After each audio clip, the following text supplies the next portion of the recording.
Hey, welcome to Daily Hope. I've got a little bit of a deep question for you today. What do you think will be written on your tombstone?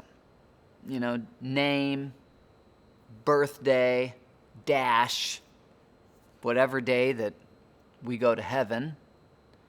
And then, what would be true of your life? What would sum it up? And maybe not just your tombstone, but a true recounting of your life. So-and-so helped others, so-and-so made sure he had enough and held on to it all till the very end. What would be true of you? Now, David, who's writing this Psalm 40, he was not a perfect guy. Had some big sins, big mess-ups, high highs and very low lows.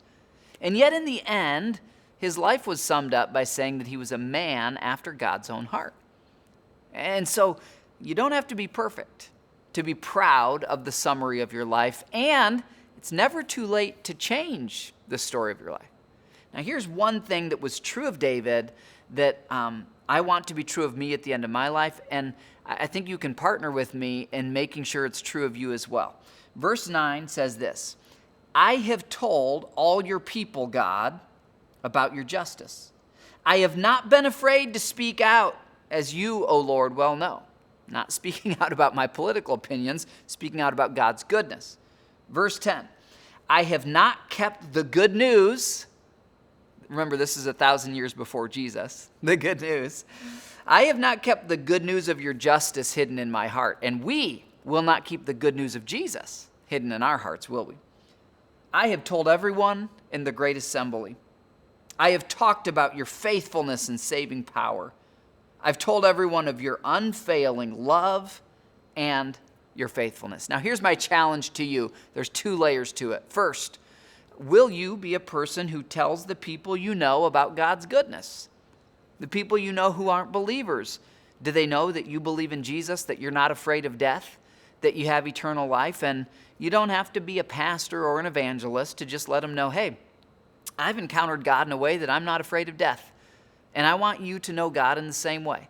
And if you have questions, here's where you can go. Maybe you can start watching Daily Hope or check out my church online. Are you telling the people around you? Is that part of your story? If not, you can start today. Secondly, I want to thank all of you who support Daily Hope and support Connection Point. We now have thousands of people every day hearing the goodness of God. Thousands more every weekend online all around the country and in person all around central Indiana.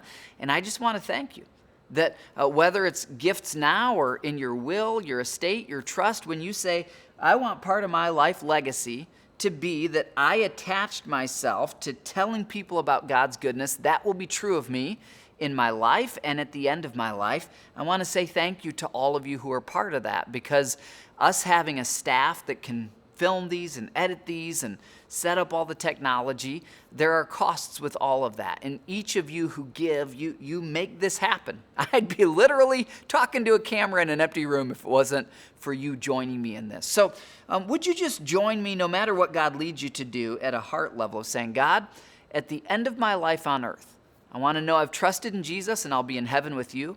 And I want to look back down on what's written on my gravestone as well as what's just true of the 50, 60, 70, 80, 100 years or so that you gave me on earth, is I was a person after God's own heart, and I told people about God's goodness.